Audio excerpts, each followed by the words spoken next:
সকলে আসছে। আজ আমার মহাপ্রভু এত ভক্তবদন দর্শন করেছেন, এত ভক্তবদন দর্শন করি মনে আর আনন্দ ধরছে না। তাই শ্রীবাসঙ্গনের মাঝে আপনাদের মতো ভক্তবৃন্দকে সঙ্গে নিয়ে মহাপ্রভু হরিনাম করছেন। কেমন করে? সকলে দুটি বাহু প্রসারিত করে হরে কৃষ্ণ হরে কৃষ্ণ কৃষ্ণ কৃষ্ণ হরে হরে হরে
কিন্তু হরিনামে কোনো প্রেম আসছে না,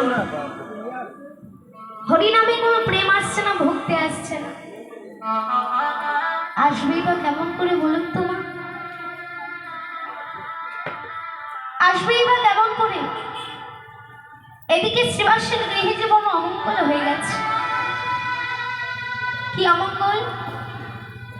না এদিকে শ্রীবাসের 10টা নয়, 5টা নয়, 2টি নয়, একটি মাত্র পুত্র সন্তান ছিল। তার নাম কি? তার নাম হলো কৃষ্ণদাস।